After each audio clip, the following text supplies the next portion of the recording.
Hello, welcome to another segment of Mirror on the Metro. My name is Michael Rainville. I'll be your host tonight. I'm a proud board member of Channel 6, and we have some really interesting guests with us. We have Staff Sergeant John Kriesel and the author of the book about John and his experience in the Iraqi War, Jim Kosmo. Welcome, guys. Thank you. So, John, we're going to start with you.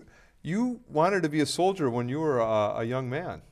Yeah, when I saw the first Gulf War on television and I saw the guys running around playing war just like we do in the neighborhood except with real bullets, I said, you know, if I can get paid to do that as a job, then count me in. And when I say young, you were actually 17 when you signed up for the National Guard? Yep, I decided when I was 16 which branch I was going to join, and I had to wait till my 17th birthday to join. That's the first day that I was eligible, so I spent my birthday going through the physical and the process and all of that stuff. And the book, your book's still standing, that Jim helped you write. Your kind of theme is that you have learned lessons, you have learned many lessons, and that you feel that you have to pass those lessons on to others. Absolutely, yep. How did you and Jim meet? Well, I was helping pickpockets of business people out in the St. Croix Valley area for Boy Scouts. We had a fundraiser, and one of the other fellows on there was a young man by the name of Bill Derrick, who builds homes in the Twin Cities area, and he said, we just built a home for a young soldier who would be a terrific speaker, very motivational. So we brought John in for our Boy Scout fundraiser, and I just sat there like everybody else in the room with our mouths kind of hanging open and listening to this guy. And I mean, he's so inspirational that I'm thinking, boy, this is a story that has to be told. So I went up to him afterwards, and of course, as you know, I'm a Mississippi riverboat pilot now, and I haven't been writing for quite a few years, but something possessed me that day, and I said, you need to write a book. And he says, well, I've thought about it, but I need a little help. I said, I can do that. I'm not sure where that came from, but I did it. And so we spent the next 2 years working together, and it was just a labor of love. Great. So back to your story here, John. When you were 17, then you found yourself in downtown Minneapolis at kind of a sleazy hotel, getting ready to go to Fort Benning. Yeah, it was something else because I took the day off of school because I was a junior in high school at that time. Yeah, and that's the beauty of the National Guard at that time, especially. You know, I'm very impatient, and I wanted to do it. I wanted to join so I could join on my 17th birthday, do my basic training after my junior year in high school, come back, do my senior year, and then go back to Fort Benning to finish up my training. And you wanted to be, not only are you impatient, but you like to be where the action is. Yeah. So you wanted to be an infantryman. I did, yeah. Why was that, John? I guess I've always looked up to soldiers and Marines, and you know, when you think of war and you think of, you know, and it's not to just, you know, not to rip on the other jobs in the military, but when I think of the military and I think of the fighting, that's what I think of, is the guys running around on the ground playing war. That's what we all do as kids, you know. So the tradition, the prestige, yeah. the brotherhood. The brotherhood too. And you know, when I did kind of a first look and got to go and check out different jobs, and I spent time with a unit in East St. Paul. That was an infantry unit, and that just solidified my decision. I saw those guys, I met them, and saw how they operated as a team and as a brotherhood, and I said I want to be a part of that. And where is Fort Benning then? Where was your training? Fort Benning is in Georgia. It's about an hour south of Atlanta. And I got to go there. And then your training was in the heat of the summer? In the heat of the summer. So you had your first round of training, and then you finished high school. Yep. And then you went back to prepare yourself to go to Kosovo? Yeah, the second time I went back down, that's my job training. So you do basic training the summer before your senior year. Come back, much better behaved at school too. Then go back down, and if you chose medic, you would do medic training. Okay. I chose infantry, so I did that, and that's why I was at Fort Benning. That's infantry school down there. I see, yep. I see. And you talk a little bit in your book too that when you were a student, you weren't necessarily an interested student. You were smart, and you made the honor roll one year. Yeah. But you kind of let those opportunities go by, opportunities that your own sons, you will encourage them to take up. Yeah, my kids will not make the same mistakes I did, I assure you that. You know, there were no consequences if I misbehaved. And all of my mischief really was just that, was mischief. I didn't do anything serious. It was basically to get people to laugh in class, make jokes. And one of my communications teachers, my English teacher from 10th grade, came to a book signing recently, and she said I was a treat to have in class. she liked me. She just wished I tried harder. Sure. So Okay. you'll learn. Yeah, we all do.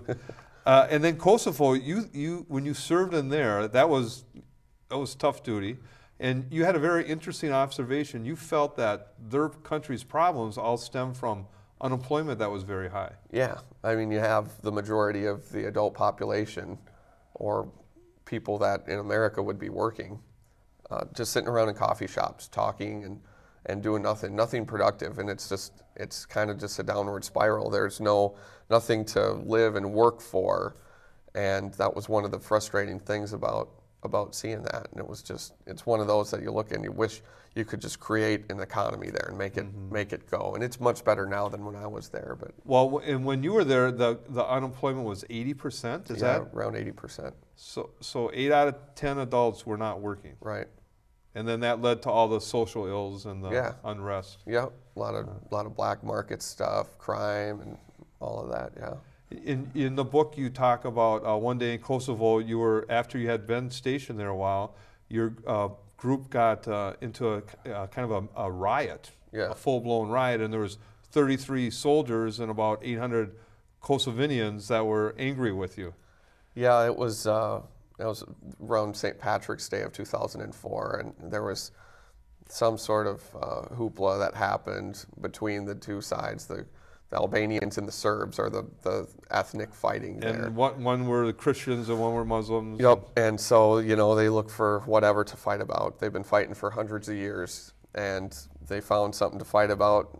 50,000+ people took to the streets across the country of Kosovo, or province of Kosovo at that time, and we were doing a town search, had no idea what was going on until we were leaving the town search and saw that one of the towns we were in charge of, Kamenicea, was completely out of control. People taken to the streets and wanted to fight.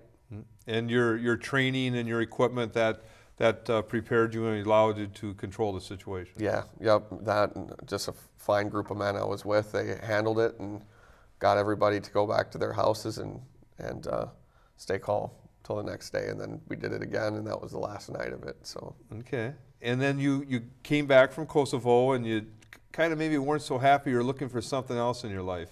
Yeah, I'd kind of found a new love. I just it wasn't that I didn't like the military. I just felt that I'd kind of hit a dead end. I wasn't advancing. I wasn't, it was just a tough situation, and I found that I wanted to be a paramedic firefighter. One of my friends was a paramedic firefighter at the St. Paul Fire Department, and I had always heard his stories, and it just sounded like something I liked to do.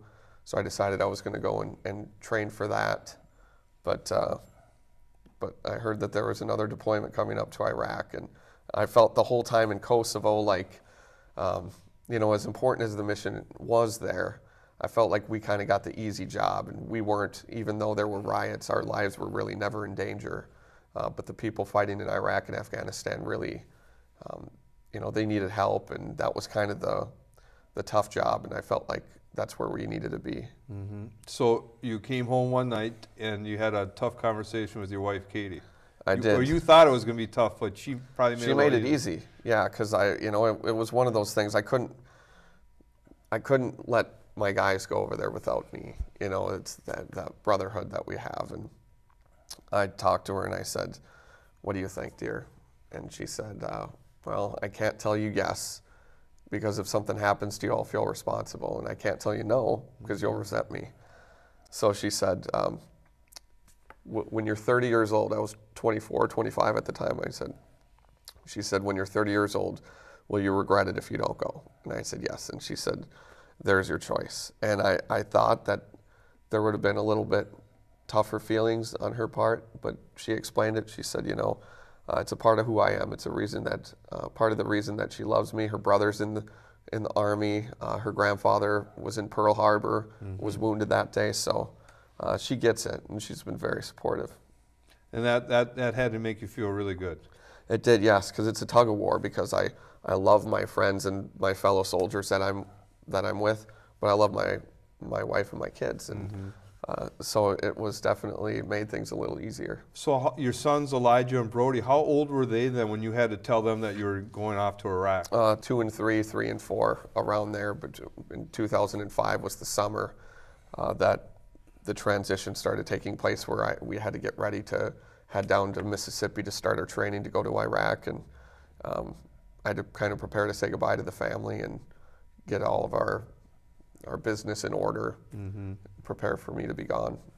And you know, when you mention Mississippi, I always recall reading in the paper about O'Gara, Dan O'Gara and the O'Gara family, very supportive of the troops. Yeah, yep, the Serving Our Troops group, which is O'Gara's, Mancini's, Cassetta's, you know, a group of St. Paul businessmen, and some people from Minneapolis too, but they come down and they serve steaks from up here, Mancini steaks and real steaks from real Minnesota. Steaks and Grain Belt premium beer. Okay. So you are drinking Minnesota beer, eating a Minnesota steak, and it's just a little touch of home that it feels good.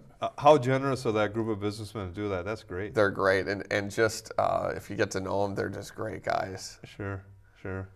And so then you ended up in Iraq at Bravo Company in Camp Fallujah. Yeah, yep. We were the only Army unit at Camp Fallujah. We were under Marine Command. There were some soldiers there that were from a different unit that did laundry, but it was maybe 15 people.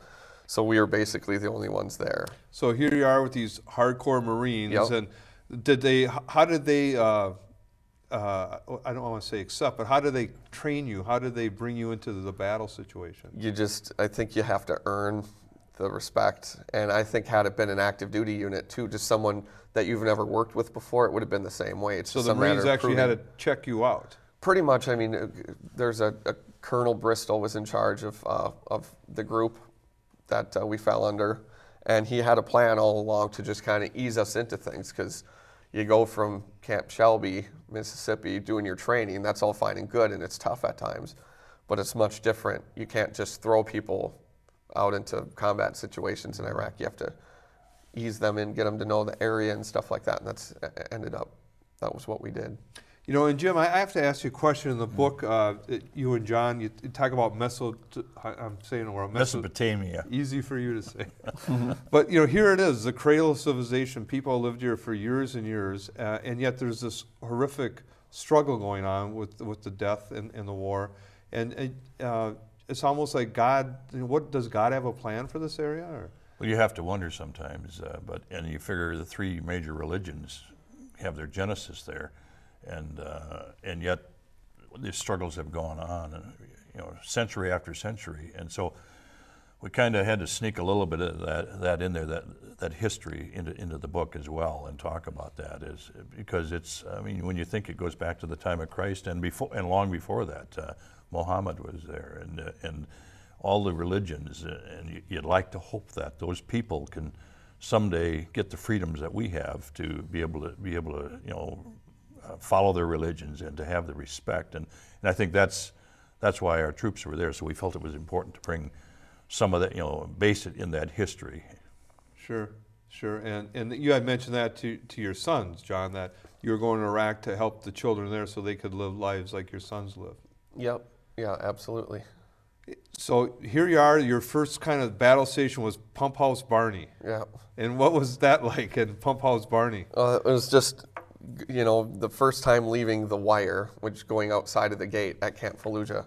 Oh, the wire, like the perimeter? Yeah, that's just kind of the phrase for it. But yeah, I mean, there's walls and then there's, you know, concertina wire above it. But just to say go outside the wire is military speak for going out to where it's not safe. Not that it's safe on post, but my first time outside the wire, it was definitely, you know, your senses, it's like you get extra senses. I mean, you smell everything a little more, you feel everything a little more, everything just, you're just so hypersensitive of your surroundings and stuff like that. And we ended up having to go to Pump House Barney, and that's where we were stationed for a couple weeks to guard that.